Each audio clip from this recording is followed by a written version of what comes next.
Mister Firhad হাকিম এবং ওনার team এরকম একটা সরু জায়গায় বাড়িটা ঢুকিয়ে দেওয়া হয়েছে, বাড়ি করতে দেওয়া হচ্ছে, এটা কি মিস্টার ফিরাদ হাকিমের কাছে খবর ছিল না?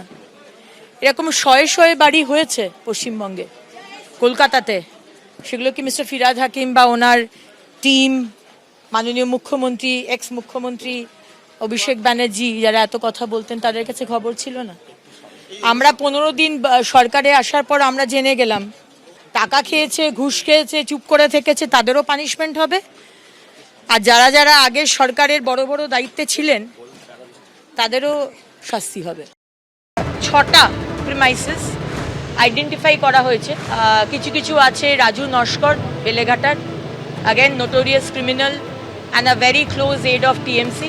বিধায়ক জাভেদ খান, তার ছেলে, সেখানকারও 2টো প্রিমাইসেস আমরা আইডেন্টিফাই করেছি, যেটা কমপ্লিটলি ইলিগাল। এবার বেলেঘাটার ছবি আপনাদের সামনে রাখবো, যেখানে প্রমোটার রাজু নস্করের বেআইনি বাড়িতে চলল বুলডোজার। 2টি বাড়ি ভাঙার কাজ শুরু করেছেন পুরসভার কর্মীরা। ইস্ট কুলিয়া রোড এবং বারোয়ারি তলায় 2টি বাড়ি ভাঙা হচ্ছে। এই 2টি বাড়ি কলকাতা পুরসভার 34 নম্বর ওয়ার্ডে।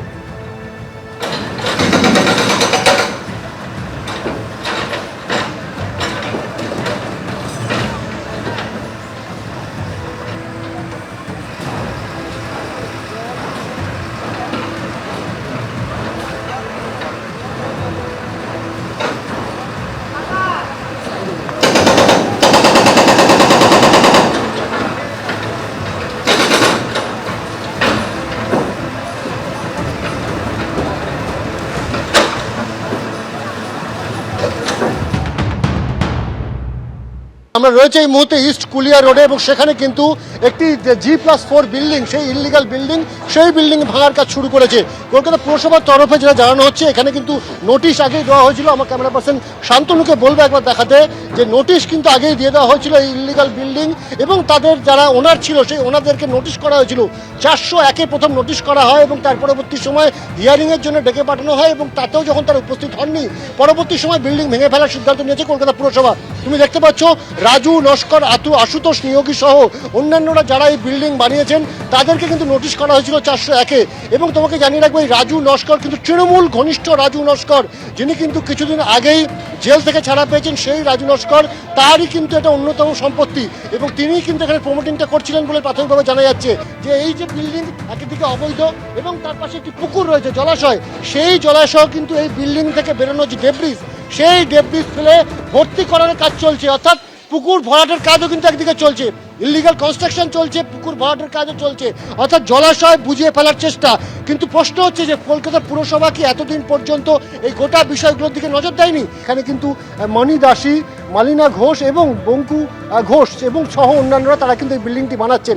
স্থানীয়রা যেটা বলছেন, ক্যামেরার সামনে কেউ মুখ খুলতে না চাইলেও, যে এই যে জায়গায় বিল্ডিংটি হচ্ছে সেখানে 2টি টালির চাল ছিল, এবং গত 22শে নভেম্বর কলকাতা পুরসভার তরফে কিন্তু এখানে ইন্সপেকশন করা হয় এবং স্টপ ওয়ার্কে নোটিশ দেওয়া হয়। তারপর থেকেও কিন্তু এই ইলিগাল বিল্ডিং সেটা কিন্তু দাঁড়িয়ে রয়েছে। 2টি বিল্ডিং, এই বিল্ডিংটি ভাঙা হচ্ছে, এই বিল্ডিং থেকে পাশের বিল্ডিংয়ের দূরত্ব, এর মধ্যে 3 ফুট দূরত্বও নেই, অর্থাৎ একেবারে অবৈধভাবে তৈরি করা হয়েছে। এবং বিভিন্ন জায়গায় আমরা দেখতে পাচ্ছি যেখানে কনস্ট্রাকশন হয়েছে তার পাশে কিন্তু মাটি কিন্তু কার্যত ভেতরের দিকে ঢুকে গিয়েছে, অর্থাৎ একেবারে কিন্তু অত্যন্ত বিপজ্জনকভাবে কিন্তু এই বিল্ডিং তৈরি করা হচ্ছে, এবং কোথাও কোনো ছাড় দেওয়া নেই।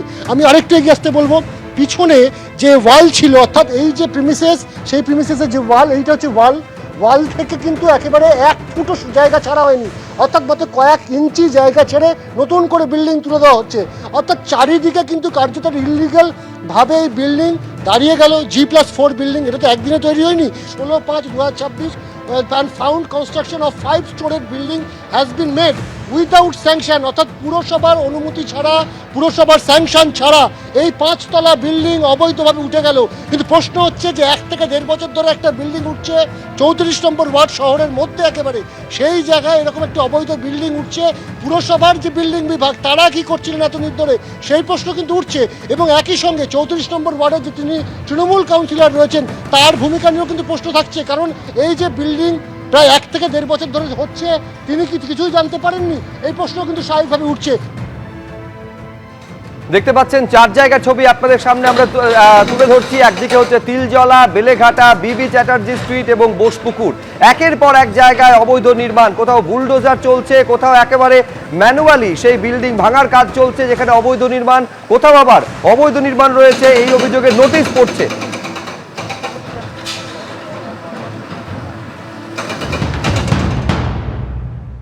এই মুহূর্তে আমরা যেখানে দাঁড়িয়ে রয়েছি সেই ঠিকানা হচ্ছে প্রেমাইসেস নাম্বার B/34/H এইখানে আমরা রয়েছি বারবারি তলায়। দেখতে পাচ্ছ এই যে এই বিল্ডিংটা ইললিগাল, বেআইনিভাবে তৈরি করা হচ্ছে এবং সেই নোটিশ এখানে সার্ভ করা হয়েছিল, সেখানে ভাঙার কাজ চালানো হচ্ছে।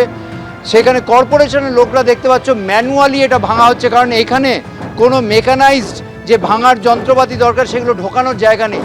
এই যে বিল্ডিংটা এটা বেআইনি। কেন বেআইনি সেই অর্থে তারা যেটা বলেছেন যে এখানে পাশাপাশি দুটো বিল্ডিংয়ের যে জায়গা খুবই কম। আমরা দেখতে পাচ্ছি এখানে যন্ত্রপাতি বা যেগুলো দিয়ে ভাঙাচোরা করা যায়, বুলডোজার ইত্যাদি কিছু ঢোকানো যাচ্ছে না, ফলে ম্যানুয়ালি ভাঙাচোরার কাজ করা হচ্ছে। এবং এইখানে এই বিল্ডিংটা যে বেআইনি সেটা নোটিশ দেওয়া হয়েছিল, শুধু একটা নোটিশ নয়, পরপর দুটো নোটিশ ছাটানো হয়েছিল। আমার সহকর্মী দীপ্তেন্দু চক্রবর্তী দেখাচ্ছে এবং নোটিশে স্পষ্ট করে বলা হয়েছিল যে 23 তারিখ তাদের হিয়ারিংয়ের ডেট আছে। 23 তারিখ অর্থাৎ গতকালের তার হিয়ারিংয়ের ডেট ছিল এবং সেই হিয়ারিংয়ে তারা যে শোকজের যে উত্তর সেইগুলো সন্তোষজনক হলে তারা অবশ্যই এই ভাঙার কাজ করতেন না। এখানে আমরা দেখতে পাচ্ছি যে ভাঙার কাজ চলছে, যে বিল্ডিংয়ের পাশাপাশি একদম আরও বেশ কিছু বিল্ডিং রয়েছে যার মধ্যে আইনত যে দূরত্ব থাকার কথা সেই দূরত্ব নেই এবং অগ্নি নির্বাপনের জন্য কোনো যে ফায়ার ইঞ্জিন, ফায়ার ব্রিগেড তারা যে আসবে তারাও আসতে পারবে না। নানাবিধ সমস্যা রয়েছে এবং সেই কারণে এই বেআইনি বিল্ডিংটি ভাঙার কাজ চালানো হচ্ছে। কলকাতা পুলিশের আধিকারিকরা যেমন রয়েছেন সেন্ট্রাল ফোর্সের আধিকারিকরা এবং তাদের নজরদারিতে পুরো এই ভাঙার কাজ চলছে এই মুহূর্তে। শুধু এই বিল্ডিং নয়, বেলেঘাটায় একাধিক বিল্ডিং এরকমভাবে পুরসভার তরফ থেকে যেগুলো বেআইনি চিহ্নিত হয়েছে ভাঙার কাজ চলছে। ক্যামেরায় দীপ্তেন্দু চক্রবর্তীর সঙ্গে ঝিলম করঞ্জয়, এবিপি আনন্দ, কলকাতা। কসবায় বিবি চ্যাটার্জি রোডে এই যে অবৈধ বিল্ডিং সেটা কিন্তু ভাঙা হচ্ছে। আমরা দেখতে পাচ্ছি যে হাইড্রা এবং তার পাশাপাশি বুলডোজার এনেছিল, কিন্তু এত সরু গলি সেখানে সেটা ঢোকানো যায়নি এবং সেই কারণে হাম্বর পার্টি বা হাম্বর দিয়েই কিন্তু এটা ভাঙা হচ্ছে। হাম্বরের এক একটা আঘাতে পুরো দেওয়াল ভেঙে ভেঙে ছড়িয়ে যাচ্ছে বিভিন্ন দিকে এবং এই যে বিল্ডিং আমরা দেখতে পাচ্ছি টাইলসের কাজ হয়ে গিয়েছিল। বিল্ডিংটা আমরা আরেকটু দেখব যে বিল্ডিংটা ঠিক কীরকম।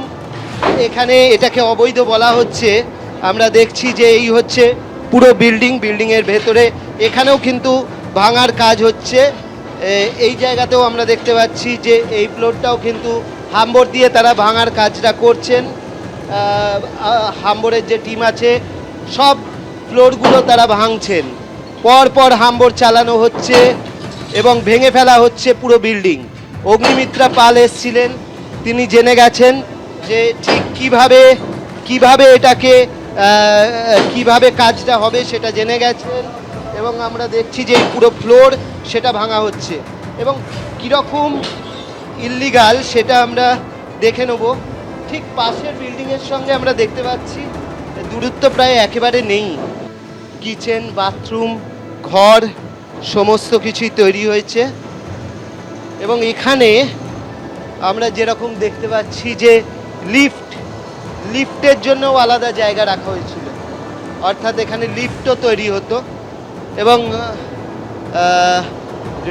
তৈরি হতো। আমরা পাশের বিল্ডিংটা দেখব ঠিক কতটা কাছে।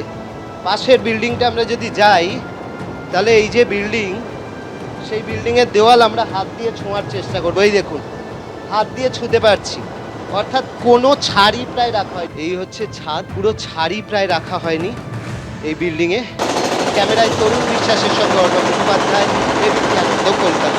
এবিপি আনন্দ, এগিয়ে থাকে, এগিয়ে রাখে।